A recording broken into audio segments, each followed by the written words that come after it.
Hari ini, sekarang saya berada di kantornya Astindo, lokasinya dekat tempat berbelanja yang terkenal di Jakarta.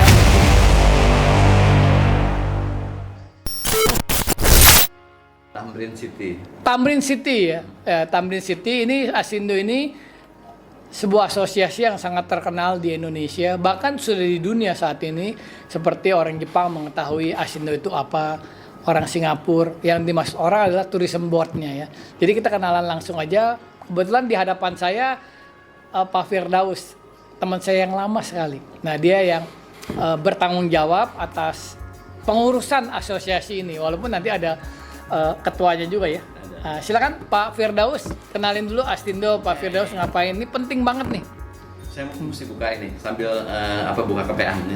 Oke, selamat hari ini kata Pak Edi ya. Perkenalkan saya Syahrul Firdaus, saya Direktur Eksekutifnya Astindo. Itu jabatan keren. Nah, sebetulnya sih kalau ngomong pekerjaan saya tukang catat gitu. Tukang catat di apa yang dilakukan program-programnya Astindo. Oke, Astindo adalah suatu asosiasi travel agent Indonesia yang berdiri tahun 1999.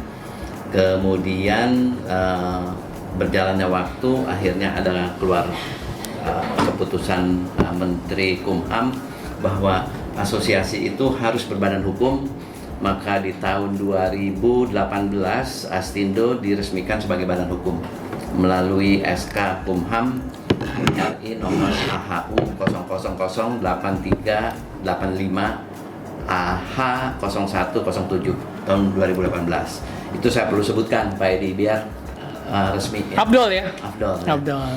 Oke, kalau visi misi sih saya pikir sebagai asosiasi ya kita ingin menjadi asosiasi yang bertaraf internasional ya.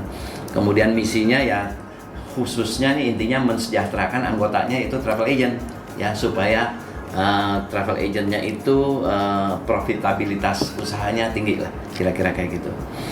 Nah, Astindo ini kami tentunya kita punya, selain legalitas tadi kita punya identitas, apalagi sekarang kan udah zamannya sosmednya.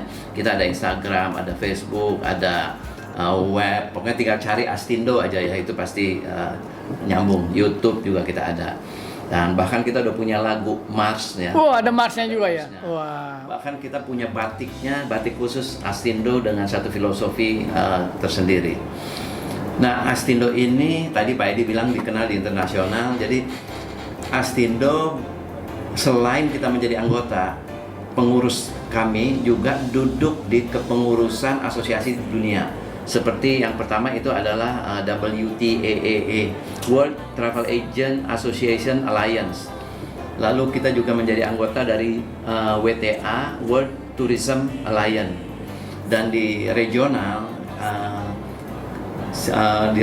kebetulan ketua umum kami Ibu Pauline Soeharno itu juga menjadi presiden dari FATA. FATA itu Federation ASEAN Travel Association. Di samping kami juga duduk di ASEANTA. ASEANTA adalah ASEAN Tourism Association. Nah, itu untuk di tingkat internasional. Lalu di dalam negerinya kita sebagai member dari Kadin Indonesia dan juga GIPI Gabungan Industri Pariwisata Indonesia. Nah, di GIPI justru ketua umum kami duduk sebagai sekjen. Nah, itu Astindo. Pembina Astindo itu dua kementerian, yaitu Kementerian Perhubungan dan Kementerian Pariwisata.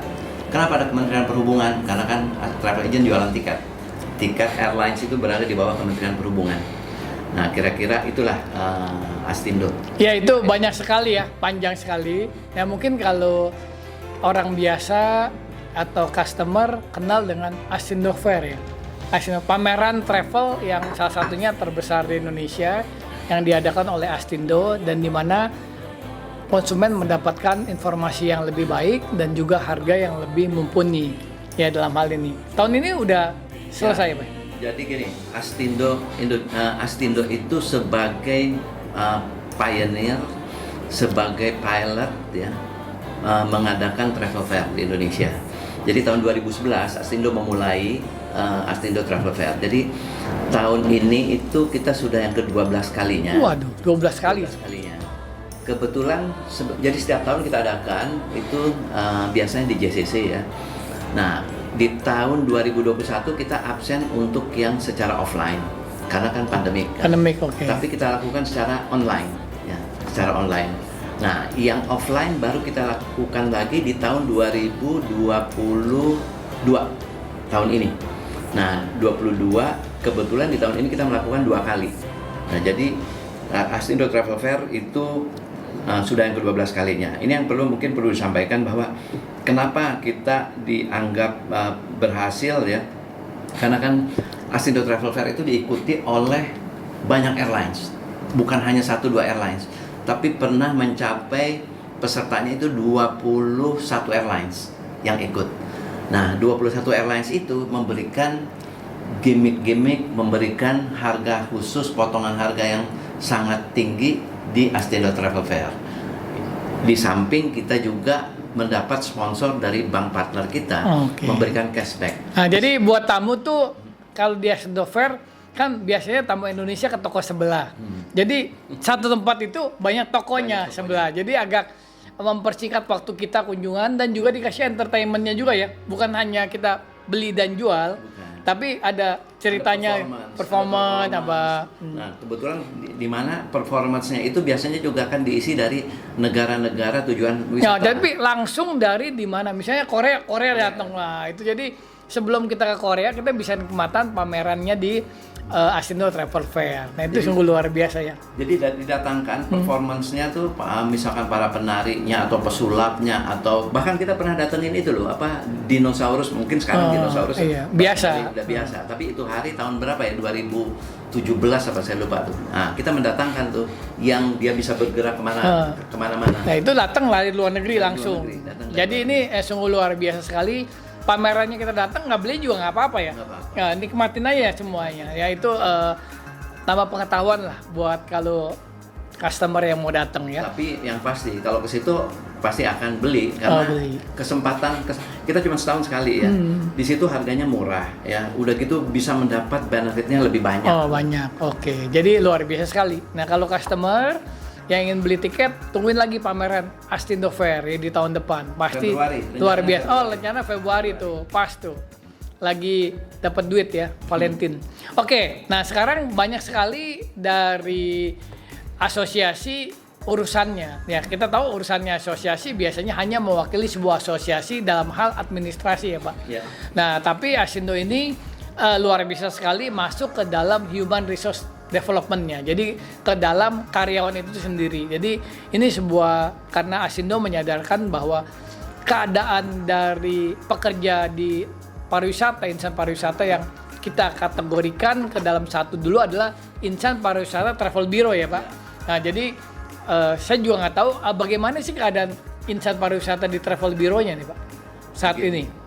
Memang begini, travel bureau atau travel agent yang kita kenal, ya kesana kayaknya bekerja di travel agent itu adalah pekerjaan yang biasa ya. Sebetulnya di travel agent itu dibutuhkan satu keahlian ya, satu kompetensi yang untuk menangani bukan hanya sekedar pelayanan, tapi juga harus di backup dengan knowledge. Nah ini yang kelihatannya sekilas itu orang bekerja di travel agent, itu pekerjaan biasa kok, semua orang juga bisa melaksanakan kok. Tidak seperti itu. Makanya Astindo mendirikan lembaga sertifikasi profesi. Oh ada juga. Itu sertifikasi apa ada pengajaran juga? Hanya sertifikasi kan memberikan satu surat izin lah ya ibaratnya ya, menghargai profesinya. Menghargai profesinya betul. Sebetulnya begini.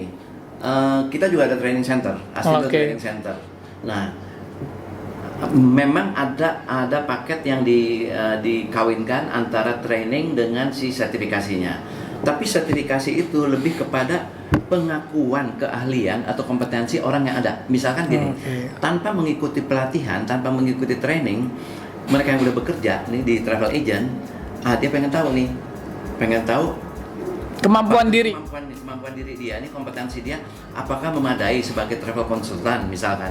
Nah itu bisa datang ke kami sertifikasi. Itu anytime. Bisa anytime. datang Ini aja. kan, Nah, datang ibaratnya contohnya seperti ini kali. Orang naik motor, dia jago naik motor, tapi nggak punya punya SIM. SIM. Nah, itu bisa langsung datang ke mana, ke apa? Samsat lah. Samsat. Samsat langsung bisa di SIM SNK di Polda lah ya. Iya. Langsung bisa dapat SIM-nya. Jadi profesi kita dihargai dan pemerintah juga sudah menggalakkan profesi ini ya. Ya, jadi begini, sekarang pemerintah lagi menggalakkan melalui BNSP ya, Badan Nasional Sertifikasi Profesi, itu mensertifikasi semua jabatan profesi seluruh, bukan hanya di travel agent aja sebetulnya, karena di Indonesia itu ada lebih dari 40.000 profesi. Nah, yang seharusnya potensi Indonesia, SDM Indonesia. Oh, mungkin dari situ pemerintah juga tahu, oh sekarang nih rakyat saya nih kemampuannya di bidang Ya, ini nih ada berapa betul, persen. Nah, betul. itu tujuannya. Itu tujuannya. Jadi dari situlah kita bisa melihat Indonesia ini sejauh mana kita bisa melangkah ke depan. Jadi Kalau begini, kebetulan Kementerian Pariwisata ini sudah melakukan sejak tahun 2016 pemetaan kompetensi pekerja pariwisata. Nah, kami khusus untuk travel agent, untuk Biro Perjalanan Wisata. Nah, jadi kami sejak 2016 itu sudah dilibatkan, Pak Edi. LSP ADDA ini dilibatkan untuk mensertifikasi kompetensi dari pekerja pariwisata. Nah, dalam hal ini travel agent. Nah, jadi yang tadi saya bilang tidak perlu mengikuti pelatihan. Kalau memang sudah berpengalaman dan merasa bahwa memang mampu melakukan pekerjaannya, nah itu tinggal disertifikasi. Itu ini loh sertifikatnya, nanti mungkin saya kasih sama Pak Edi ya. Itu logonya burung Garuda emas. Jadi itu dokumen negara. Jadi buat Anda khususnya yang freelance apalagi ya, kalau freelance kan tidak ada legalitas perusahaan nih. Nah, dengan mengikuti sertifikasi ini, Anda bisa profesi Anda itu terlegalkan, diakui oleh negara. Nah, itu untuk yang ya mungkin kayak supir tembakan kali ya. Supir tembakan yang punya SIM, ya SIM B1 udah bisa naik tarik truk gitu. Misalnya kan dia tanpa harus dia datang ke calo kemana, dia tinggal bawa nih saya udah ada SIM-nya loh. Nah, orang cuma ngetes doang. Nah, tapi kan kalau ini kemampuan kita mendapat sertifikasi dan itu benefitnya apa dia buat yang pendapatnya gitu. Yang mendapat sertifikasi. Sertifikat itu pengakuan keahlian. Nah, sekarang mungkin kayak tadi kita balik lagi travel agent. Di masyarakat umum, kalau kita ngomong sebagai travel konsultan, orang nggak pada tahu maksud travel konsultan itu jabatan apa, profesi pekerjaannya. Tapi kalau namanya konsultan tuh luar biasa loh. Nah, Ya. ini mungkin Ya, nama konsultan itu sebuah jabatan yang gajinya gede. Kan konsultan, iya kan? Kalau namanya konsultan luar biasa sekali. Ya, kalau travel konsultan gimana tuh? itu hanya begini, kita masih suka terkontaminasi dengan apa ya? Dengan istilah-istilah. Nah, konsultan di sini kan si sosok ini yang travel konsultan, dia kan memberikan konsultasi perjalanan nih Pak Edi. Orang yang mau datang, ya orang mau mengadakan perjalanan, mau jalan-jalan ke luar negeri misalkan, dia akan datang ketemu travel consultant. Oh, saya mau kayak tadi Pak Edi cerita, saya mau ke New York. Wah, mau turunnya di bandara yang mana nih? New York punya 3 bandara gitu loh. Nanti dari New Yorknya mau apa yang mau dilihat? Nah, itu travel konsultan yang melakukan itu. Nah, Jadi itu nggak gampang. Nggak gampang. Jadi kalau kita datang ke travel agent, kita bilang dong, saya mau berbicara dengan travel consultant. Jauh lebih kita mau beli tiket. Itu masih ada dong. Kita mau beli tiket, oh udah Bu pasti ke tiketing. Nah, jadi kan upaya sekarang kita akan menyatukan pekerja namanya travel consultant, bukan begitu Pak? Ya. Jadi tiketing pun travel consultant, tour pun travel consultant. Ini sebetulnya begini, memang secara umum travel consultant itu menangani semuanya. Iya, karena konsultan dia. Travel berarti perjalanan. Urusan paspor, urusan apa namanya hotel, semua dia mau objek wisatanya apa di sana itu travel consultant. Tetapi di perusahaan di agen-agen besar, nah itu akan tetap dipisahkan. Karena di agen besar misalkan bagian tiketing tetap ada bagian tiketing. Bahkan tiketingnya dibagi lagi, ada yang khusus untuk corporate ya, ada yang untuk retail. Nah, kira-kira kayak begitu. Nah, dulu kan dibagikan domestik, internasional. Sekarang kan udah nyatu kali ya sekarang. Karena kan semakin kompaknya pekerjaan semakin gampang ya. Nah, saya dengar tuh tenaga di travel tuh susah sekarang. Susah gimana? Susah. Mengalami datang barunya susah. Nah, ini dia. Makanya begini. Tadi yang saya bilang di awal, sekilas bekerja di travel agent itu sepertinya gampang saja gitu, biasa aja pekerjaan yang biasa. Padahal tingkat kesulitannya cukup tinggi. Nah, sementara kenapa tadi Pak Edi bilang susah? Karena si travel agent ketika mau merekrut orang, mau merekrut kandidatnya, itu tidak semudah itu. Dia harus melakukan pengujian. Nah, sebetulnya dengan adanya sertifikat kompetensi, Pak Edi, dipersyaratkan saja sertifikat kompetensi. Misalkan begini, oke, kami ada lowongan untuk travel consultant. Jadi bagi mereka yang sudah menyandang sertifikat kompetensi tadi, perusahaan tidak terlalu sulit. Nah, tapi sekarang karena mungkin sertifikat itu belum banyak, akhirnya kan sekarang ibaratnya Pak Edi ini mesti ngayak mencari siapa sih yang yang bisa bekerja untuk saya, yang sudah kompeten. Nah, sekarang yang menjadi kendala memang begini, banyak mereka yang lulusan dari SMK pariwisata, jurusan usaha perjalanan wisata, itu tidak bekerja di travel agent, tidak mencari pekerjaan di travel agent. Banyak kendalanya lah. Di antaranya mungkin mereka lebih suka bekerja di bidang yang lain, karena bisa juga di bidang yang lain itu buat mereka lebih mudah, itu satu. Ada juga yang mencari bidang lain karena mendapatkan kompensasi yang lebih tinggi gitu loh. Ada juga yang memang dia tidak bekerja di travel agent karena dia menganggap bahwa tingkat kesulitannya tinggi. Nah, ini yang terjadi. Nah, mungkin gini sekarang ya, kalau kita beli apa-apa ya, zamannya YouTube kan, kalau kita beli handphone, sebelum beli kan kita nge-browsing dulu, ngelihat YouTube, udah ada keterangan, produk knowledge-nya udah ada kan. Jadi orang lebih mudah. Jadi yang mungkin orang lebih mau menjual, udah yang namanya menjual ya menjual gitu. Jadi saya jual 100, ya udah kamu beli. Nah, produk knowledge-nya mereka dapat kan dari YouTube. Kayak orang mau beli mobil sekarang nonton di YouTube aja udah tahu apa yang dia mau beli. Tapi kan kalau seorang customer di travel, konsumen di travel, dia datang, dia banyak nanya tuh, ya kan. Jadi dibutuhkan pengetahuan dari si travel consultant ini untuk cerita yang lebih dalam lagi mengenai produk yang akan dia beli. Karena ini kan menyatukan ya, jadi membuat orang, apalagi pertanyaan-pertanyaan itu kan instan ya. Saya sebetulnya begini, sekarang itu kalau mau belajar itu mudah. Kalau mau belajar, unfortunately banyak yang tidak mau. Jadi dia hanya lihat di YouTube itu hanya untuk menampilkan dirinya lah gitu loh. Hanya untuk gimana ya? Oke, saya jadi follower. Barangkali dia lihat, bagaimana sih untuk menjadi travel konsultan tuh? Dia buka itu YouTube. Ya. Tetapi tidak dijiwai, itu satu ya. Tapi udah ada belum YouTube menjadi travel consultant selama ini? Ada. Mungkin Asindo yang bikin lah. Mungkin ada bahasanya bahasa asing kali. Bukan bahasa asing. Nah, memang lebih banyak yang lebih banyak yang dari Amerika khususnya. Iya, ya, tapi kan orang mau tahu travel consultant tuh apa sih? Oke, dari Pak Edi nanti Pak Edi bikin kayak begitu. Jadi, betul bahwa untuk travel consultant itu kalau mau belajar sekarang kita ngomong tadi deh. Ketika kita ditanya ada wisatawan datang ke kita, saya mau ke New York nih.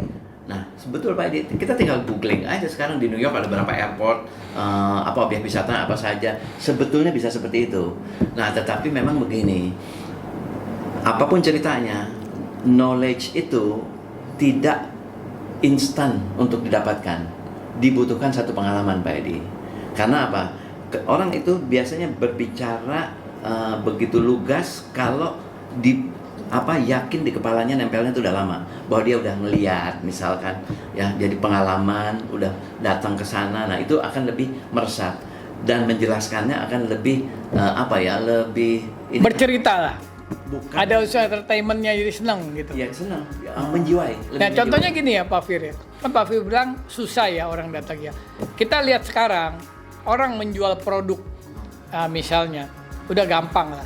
Kalau di travel kan pertanyaan-pertanyaan itu yang di luar dari, karena travel consultant itu harus buat tiket, harus jual dokumen itu visa kan susah ya.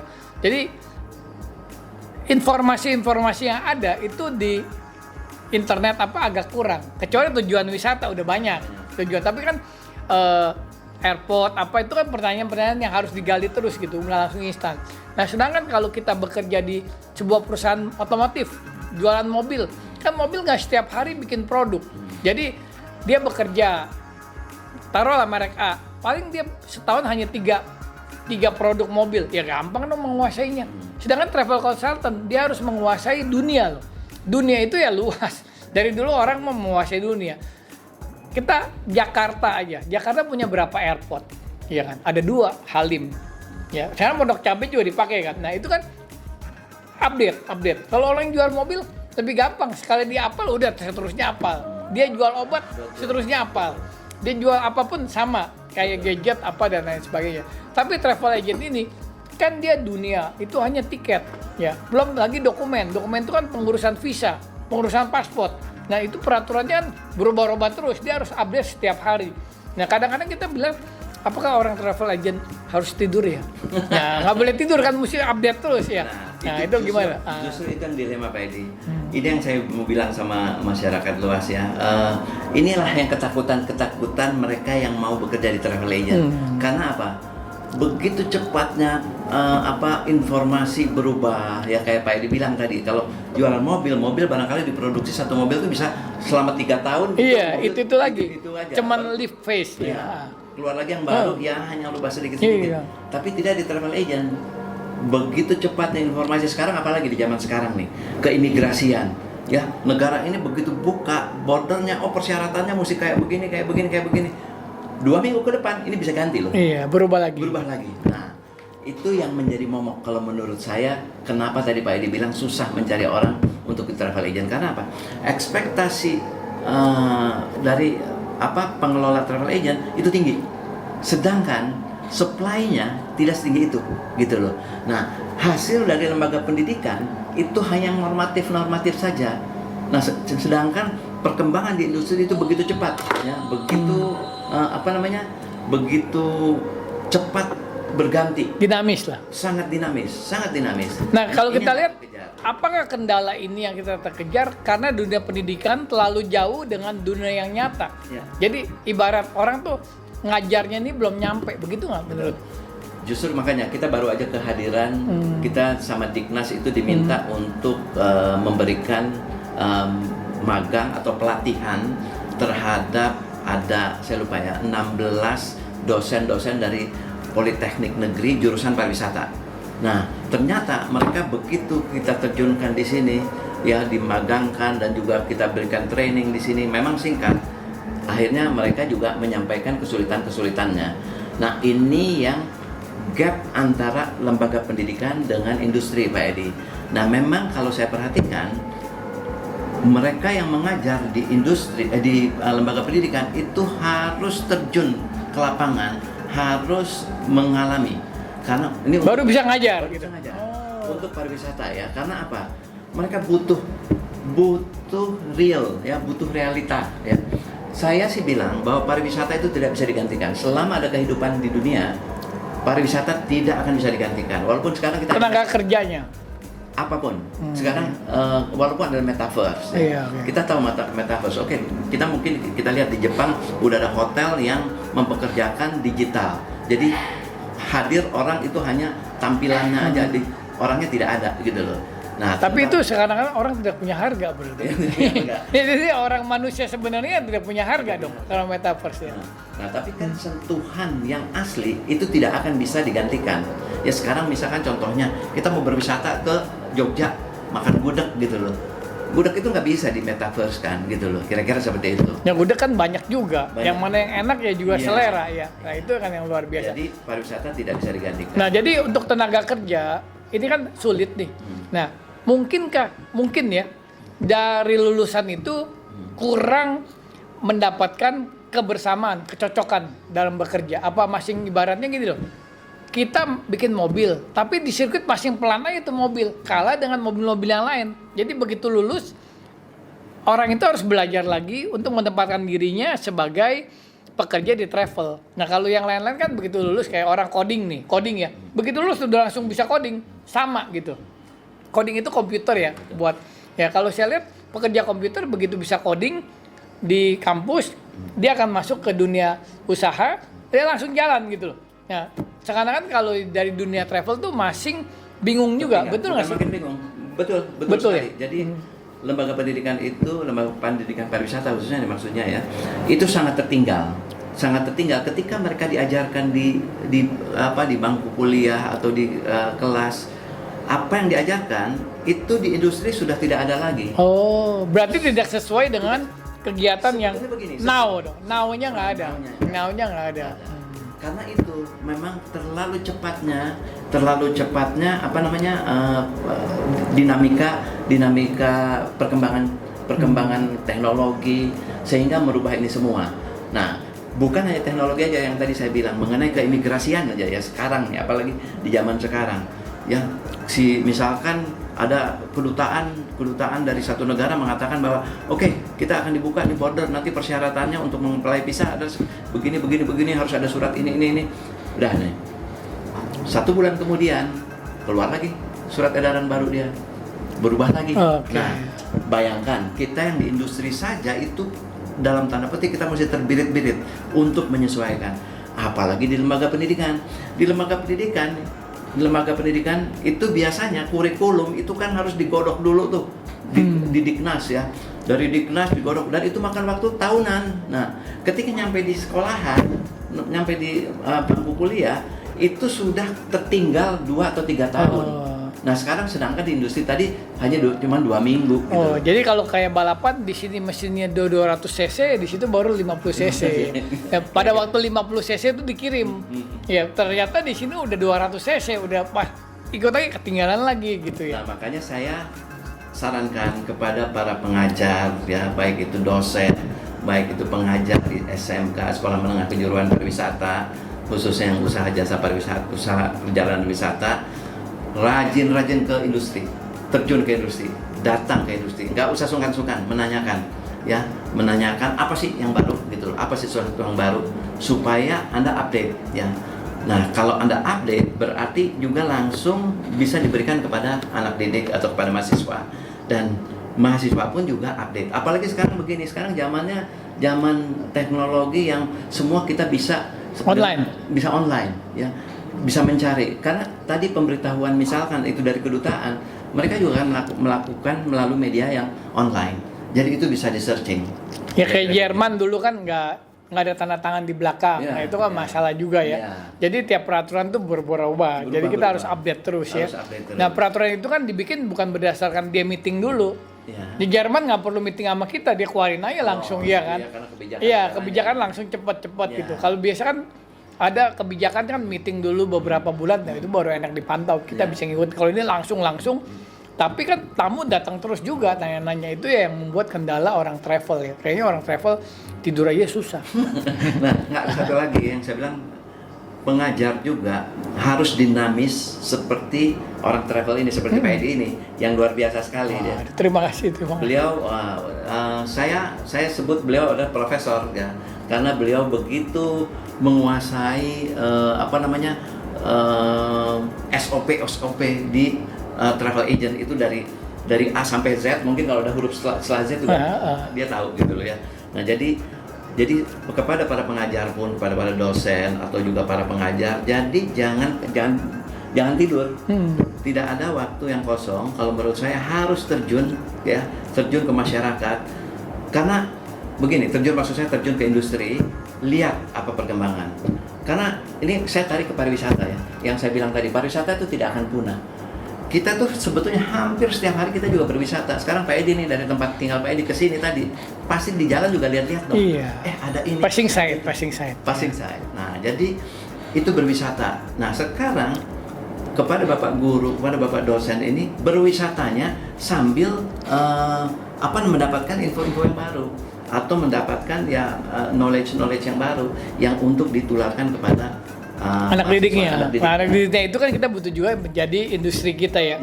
Nah, kalau saya lihat gini juga ya, ini terakhir nih Pak Fir, yang saya lihat memang pekerja di pariwisata yang baru lulus contohnya itu nggak langsung bisa digunakan, karena bedanya kan kalau dia masuk ke dunia otomotif, dunia gadget, dia hanya bisa menjual langsung.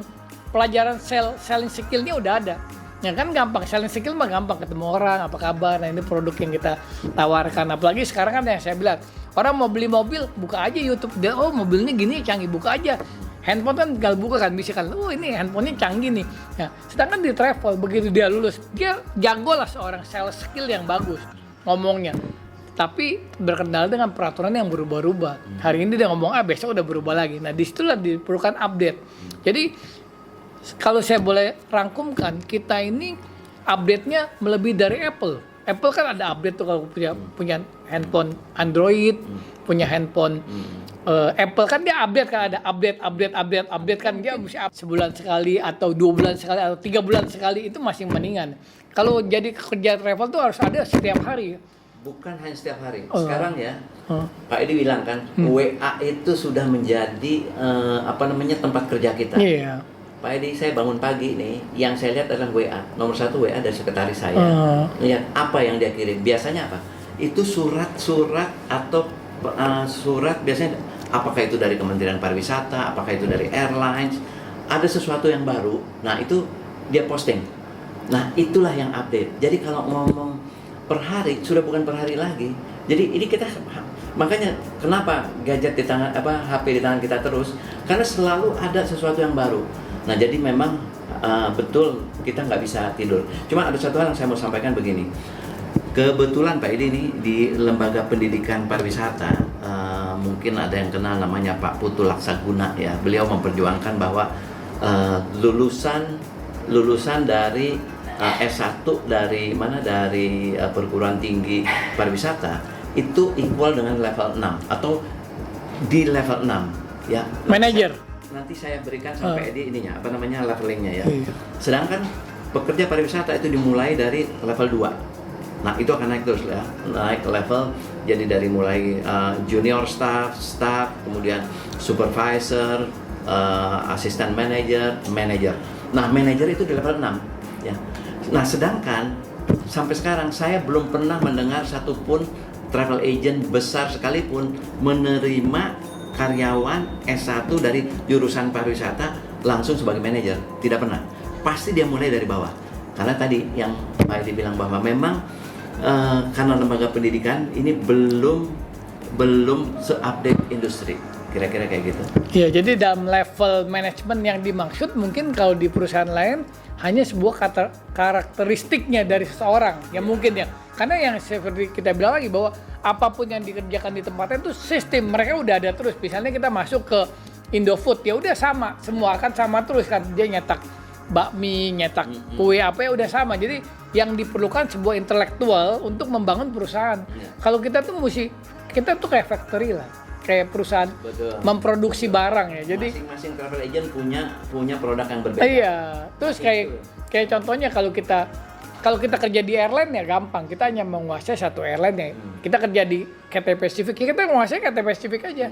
Tapi di travel kita harus menguasai Singapore Airlines, Asiana, semua airline itu kita gabung ke dalam kepala kita. Tiap hari dia berubah ya kita gabungin itu yang luar biasa.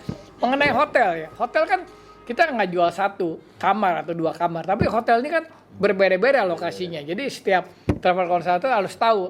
Tamu kan maunya, saya mau ngadep ke laut, nggak tahu di booking hotelnya di gunung. Nah itu kan mesti tahu juga ya, itu yang saya lihat berbeban berat sebagai kerja di travel. Jadi kalau kita intinya ya kita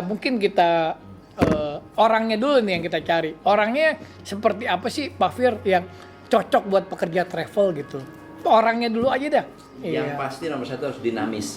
Dinamis yang tadi Pak Edi bilang, mau rajin buka buka YouTube, rajin buka sosmed, buka googling. Nah, itu mesti rajin. Itu untuk belajar, bukan yang ngambang-ngambang, bukan. Nah, yang kedua, ini kan tadi sebenarnya pekerjaan itu product knowledge ya, sama servicing ya. Servicing. Ini 2 yang dikawinkan ya.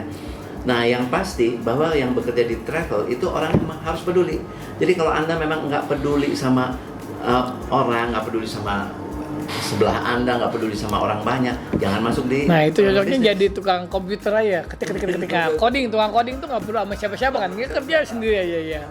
Karena di travel business, khususnya apalagi maksudnya di pariwisata, itu kita berinteraksi dengan orang lain, berinteraksi dengan manusia, apalagi servicing company, memberikan pelayanan dalam segala apapun. Jadi itu menurut saya itu 2 karakter yang harus ada di orang travel agent. Orang travel agent itu dasarnya dulu, nanti dia tinggal menggali kepintarannya. Kan semua juga mesti belajar. Nggak orang dilahirkan nggak langsung bisa lari, tapi ini harus belajar. Dan kita harus mencintai kali ya, di travel baru. Kalau kita misalnya jadi tukang taksi nggak mencintai ya nggak apa-apa, hanya bawa taksi doang kan kayak gitu. Ya kan, tapi kalau nggak mencintai tamu kita bisa main-main. Tukang taksi kan berhak dia nggak mau ngomong sama kita, tapi orang travel kan harus ngomong ditanya. Ya itu. Saya pikir sih begini ya, pekerjaan apapun kalau Anda tidak mencintai, Anda jangan mengharapkan kemajuan. Oke, itu luar biasa sekali ya. Jadi saat ini saya dengan Astindo Pak Firdaus kita membicarakan lebih banyak ke tenaga kerja. Jadi tenaga kerja ini yang kita mengalami sebuah kesulitan di masa-masa datang, dan Astindo ini memecahkan kesulitan ini dengan diadakan training center. Jadi Astindo ini menerima siapa aja yang mau belajar boleh ya Pak? Boleh. Misalnya dari sarjana hukum mau belajar di Astindo mengenai travel bisnis itu seperti apa, bisa juga. Kan banyak juga orang yang mau mungkin di sini udah kurang kayak belajar di travel. Kan orang ngelihatnya travel tuh gampang, tapi begitu masuk ngejelimet. Yang itu luar biasa sekali. Itu tuh ada di daerah ya. Kita ada di 24 provinsi. Nah, kami juga suka mengadakan training-training ke daerah ya, selain hanya ada di pusat di sini. Dan juga kita juga beberapa kali kita melakukan webinar melalui online ya. Nah, itu untuk ke masyarakat juga. Ya, jadi peluang besar di industri pariwisata yang kita tetap memperjuangkan, di mana industri ini termasuk sudah sebuah industri kebutuhan di antara sandang, pangan, papan, dan jalan-jalan. Jadi Astindo ini yang akan mewakili biro usaha, pekerja, dan juga industri dari sekolahan. Ya, sekolahan, industri pendidikannya. Jadi ini di tengah-tengah lah Astindo ini bekerja yang luar biasa sekali. Jadi menjadi pengangon dunia pariwisata di Indonesia. Oke, kita akhiri acara kita kali ini. Saya boleh ada satu pesan? Oh, boleh. Yang saya bilang tadi bahwa pariwisata tidak akan punah ya selama masih ada kehidupan. Dan pariwisata Indonesia itu berpeluang untuk menjadi usaha Anda, menjadi pekerjaan Anda. Nah, jadi asal serius, Anda jangan melihat pernah ada yang bilang, aduh kerja di pariwisata madesu. Mereka yang madesu karena kerjanya tidak serius dan tidak benar, tidak kompeten di bidangnya. Makanya Anda harus dinamis, pelajari dengan baik, ikuti dengan perkembangannya, itu yang akan menjadi sukses. Kita lihat contoh ini, satu ini ya, dia nggak madesu ya. Nah, itu udah dikasih kisi-kisinya untuk yang kita bahas ke depan, bagaimana kita bisa menguasai usaha di dunia pariwisata. Ya mungkin dari Astindo juga ada kisi-kisinya. Jadi orang yang mau usaha di travel bisa dibantu oleh Astindo. Bukan yang abal-abal, banyak mau usaha di travel ternyata abal-abal kan, yang di sosial media nipu-nipu orang gitu ya. Jadi ini benar. Jangan ya. Jadi ini benar Astindo. Jadi kalau mungkin pemirsa atau siapapun yang mau jadi anggota Astindo juga boleh. Ya, asal memenuhi kriteria. Jadi kalau sebagai konsumen, kalau kita beli dia adalah anggota Astindo, lebih yakin membayarnya. Satu hal lagi, saya lupa, associate member. Jadi Astindo itu membernya kan travel agent di Indonesia. Tapi kita punya associate member itu dari luar negeri, Pak Edi. Oke. Asosiasi dari luar negeri, tour operator dari luar negeri, ya. NPO. Jadi sangat kredibilitas. Jadi kebanggaan kita membantu nilai citra perusahaan kita. Ya, jadi ini benar-benar yang luar biasa di Indonesia untuk digalakan terus. Oke, nanti kita akan jumpa lagi dengan Astindo di topik yang berbeda. Kali ini mengenai tenaga kerja yang begitu susah. Setelah pandemi kita harus cari terus dan membangun dunia pariwisata yang lebih baik dari sekarang sampai selama-lamanya. Oke, salam dari Tourism Channel. Sampai jumpa lagi.